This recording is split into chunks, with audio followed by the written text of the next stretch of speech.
ഇങ്ങനെ പിടിച്ച ആരെങ്കിലും കുത്തിക്കൊല്ലാൻ പോകണമല്ലോ ഇരിക്കും. ഹാൻഡിൽ ഇങ്ങനെയല്ല പിടിക്കേണ്ടത് നൈഫ്. ഞാൻ 2 രീതിയിലുള്ള കട്ടിങ് പഠിപ്പിച്ചു കേട്ടോ. ഈ നൈഫൊക്കെ പ്രൊഫഷണൽ ഷെഫുമാർ എങ്ങനെ ഹാൻഡിൽ ചെയ്യണമെന്നുള്ളതിന്റെ ഒരു ചെറിയ വീഡിയോ ഉണ്ട്. ഞാൻ പണ്ട് സെന്റ് ലൂസിൽ ട്രെയിനറായിട്ട് വർക്ക് ചെയ്യുന്ന സമയത്ത് ഷെഫുമാർക്ക് പഠിപ്പിച്ചു കൊടുത്ത കുറച്ച് മെത്തേഡുകൾ ഉണ്ട് കേട്ടോ. അതൊക്കെ ഞാൻ പറഞ്ഞുതരാം കേട്ടോ. ആദ്യം തന്നെ നൈഫ് എങ്ങനെ ഹാൻഡിൽ ചെയ്യണം എന്നുള്ളതിന്റെ കേട്ടോ. നൈഫ് പിടിക്കുമ്പോണ്ടല്ലോ പിഞ്ച് ഗ്രിപ്പ് എന്ന് പറയും. പിഞ്ച് ഗ്രിപ്പ് 3 വിരൽ വെച്ചിട്ട് ഇങ്ങനെ പിഞ്ച് ചെയ്തെടുക്കുന്നതാണ്. എന്നിട്ട് ബാക്കിയുള്ള ഹാൻഡിൽ ഇത് പിടിക്കും. അപ്പൊ മെയിൻ ആയിട്ട് ഈ 3 വിരലിലാണ് മെയിൻ ആയിട്ട് ബലം കൊടുക്കേണ്ടത്.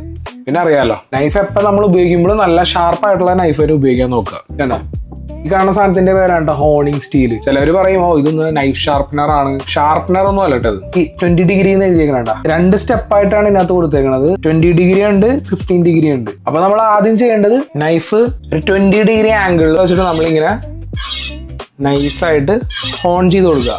ഹോൺ ചെയ്യണം എന്ന് പറഞ്ഞാൽ ഷാർപ്പൻ ചെയ്യണമല്ല, അതിന്റെ എഡ്ജുകളൊക്കെ ചെറുതായിട്ട് ബെൻഡ് ആയിട്ടുണ്ടെങ്കിൽ സ്ട്രെയിറ്റൻ ചെയ്തെടുക്കുന്നുണ്ടോ. പിന്നെ ഇത് സിമ്പിൾ ആയിട്ട് ഞാൻ ഈ ഒരു സവാള ഞാൻ അരിഞ്ഞ് കാണിച്ചു തരാം കേട്ടോ എങ്ങനെയാണെന്ന്. അപ്പൊ ഞാൻ നേരത്തെ പറഞ്ഞ പോലെ പിഞ്ച് ഗ്രിപ്പ് ഈ സംഭവം കണ്ടോ, ഇതാണ് ടൈഗർ ക്ലോസ് കേട്ടോ. ടൈഗറിന്റെ ക്ലോസ് പോലെ നമ്മുടെ കൈ ഇങ്ങനെ പിടിക്കണം. അതിന്റെ ഉദ്ദേശം എന്ന് പറഞ്ഞിട്ടുണ്ടെങ്കിൽ നമ്മൾ എന്താണ് അരിയണത് അതിനിങ്ങനെ പ്രോപ്പറായിട്ട് ഹോൾഡ് ചെയ്യുവാണെങ്കിൽ നല്ല കൺട്രോൾ കിട്ടും. അതിങ്ങനെ സ്ലിപ്പായി പോകരുത്. ഇപ്പൊ നമ്മൾ ഇങ്ങനെയൊക്കെയാണ് വെക്കണമെങ്കിൽ നമ്മുടെ വിരല് മുറിഞ്ഞു പോകാൻ ചാൻസ് ഉണ്ട്. നമ്മളിങ്ങനെ ടൈഗർ ക്ലോസ് വെക്കുമ്പോഴുള്ള ഗുണം എന്ന് പറഞ്ഞിട്ടുണ്ടെങ്കിൽ നൈഫ് നഖത്തിന്റെ മേളിൽ കൂടെ ഇങ്ങനെ അങ്ങോട്ട് പൊക്കോളൂ. കണ്ടോ മുട്ടിച്ച് വെച്ചാലും വിരലൊന്നും മുറിഞ്ഞു പോകാണ്ട് നഖത്തിന്റെ മേളിൽ കൂടെ ഈസി ആയിട്ട് സ്ലൈഡ് ചെയ്ത് പൊക്കോളൂ.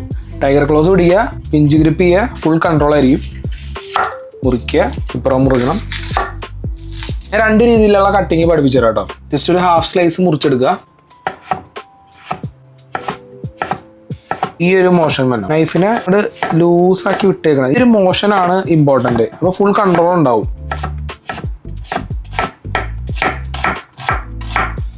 ഈ കട്ടിങ്ങിന് അത്ര കൺട്രോൾ ഉണ്ടാവില്ല, പക്ഷെ വേഗം തന്നെ പരിപാടി കഴിയും.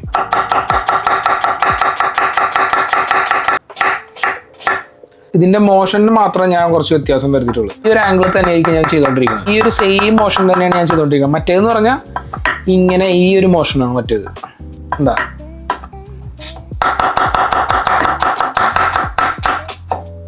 എളുപ്പം പരിപാടിയല്ലേ. കുറച്ച് പ്രാക്ടീസ് ഉണ്ടെങ്കിൽ നല്ല ഫാസ്റ്റ് ആയിട്ട് തന്നെ നമുക്ക് കട്ട് ചെയ്യാനൊക്കെ പറ്റും കേട്ടോ. അപ്പൊ നമുക്ക് അടുത്ത വീഡിയോയിൽ കാണാം. അപ്പോൾ ശരി.